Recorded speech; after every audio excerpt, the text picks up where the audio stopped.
Saudações, minhas amigas e amigos da filosofia do dia a dia. Hoje eu começo nossa aula com uma pergunta fundamental. Onde realmente reside o poder? Na força de quem governa ou na crença de quem obedece?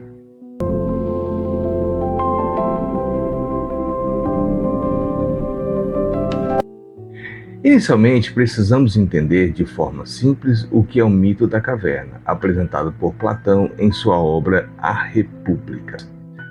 Platão descreve pessoas que vivem desde o nascimento acorrentadas dentro de uma caverna. Elas só conseguem olhar para a parede à sua frente. Atrás delas há uma fogueira e entre a fogueira e os prisioneiros passam objetos e pessoas que projetam sombras na parede. Essas sombras são a única coisa que os prisioneiros veem.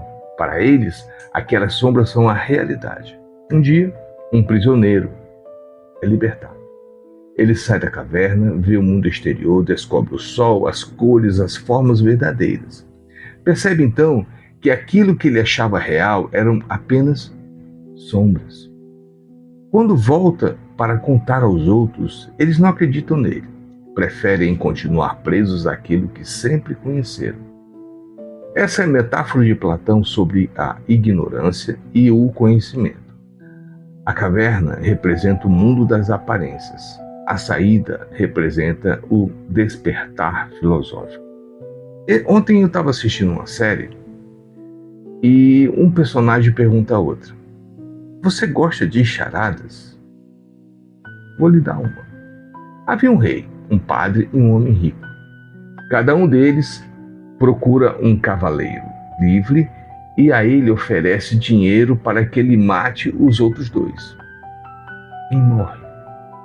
Depende do cavaleiro, responde o outro. Ora, falou o interlocutor, se quem decide é quem de fato executa, por que damos poder a quem damos poder? E arremata: o poder reside onde se acredita que ele reside. Essa frase dialoga profundamente com o mito da caverna, pois trata da relação entre crença, percepção e realidade. Pense comigo. A frase "o poder reside onde se acredita que ele reside" se conduz diretamente ao coração do mito da caverna de Platão. Na alegoria, os prisioneiros vivem acorrentados, vendo apenas sombras projetadas na parede. Para eles, aquelas sombras são a realidade. Eles não mentem, eles não são tolos. Eles simplesmente nunca viram outra coisa. Agora, reflita comigo. Se alguém controla as sombras, não controla também a percepção da realidade? Aqui está o ponto central. O poder não é apenas força bruta. Ele é o reconhecimento coletivo. Hannah Arendt nos lembra que o poder não é o mesmo que violência. Violência é instrumento. O poder nasce do consenso. Quando crença coletiva desaparece, o poder se dissolve. Revoluções históricas mostram exatamente isso. Regimes aparentemente sólidos ruem quando deixam de ser acreditados. Michel Foucault vai além. Ele diz que o poder circula nos discursos. Ele molda saberes, produz verdades, organiza instituições. Não é algo que alguém simplesmente possui, é algo que se exerce nas relações. Quem controla narrativas, controla as percepções. E quem controla as percepções, influencia o que é reconhecido como legítimo. Agora, pensando um pouquinho mais abrangente, tendo um pensamento mais abrangente, percebam como isso ecoa na nossa era digital. As redes sociais podem funcionar como a nova caverna. Imagens, recortes, memes, manchetes. Sombras modernas, nem sempre mentiras explícitas, mas fragmentos que, descontextualizados, moldam emoções. Vivemos o que se convencionou a chamar de pós-verdade, quando os sentimentos têm mais peso que fatos.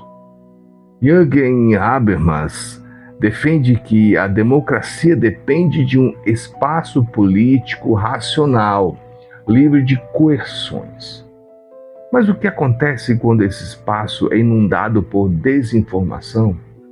A crença pode ser fabricada, e se o poder reside onde se acredita que ele resida, então fabricar crenças é fabricar poder.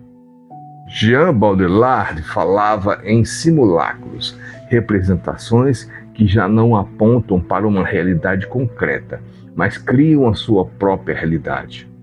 Não são apenas sombras, são sombras que substituem o mundo. E no Brasil, Marilena Chauí nos alerta para os mitos fundadores que estruturam nossa percepção social. Narrativas que parecem naturais, mas são construídas historicamente. Então, meus caros e minhas caras, o mito da caverna não é uma história antiga, é um espelho do presente. O verdadeiro despertar filosófico não é apenas sair da caverna, é perceber que sombras continuam sendo projetadas, agora em alta definição, com algoritmo e engajamento. E como síntese eu apresento a seguinte teoria.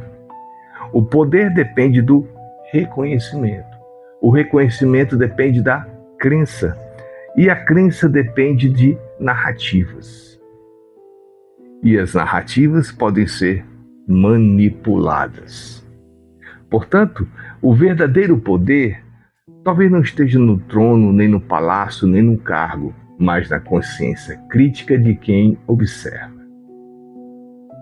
Se essa reflexão faz sentido para você, deixe seu like, compartilhe esta aula com quem precisa sair da caverna e ative o sininho para não perder nossas próximas conversas filosóficas. E para encerrar, eu vou te dar mais uma perguntinha. Você está enxergando a realidade ou apenas as sombras que alguém decidiu projetar para você? Pense nisso. Até a próxima.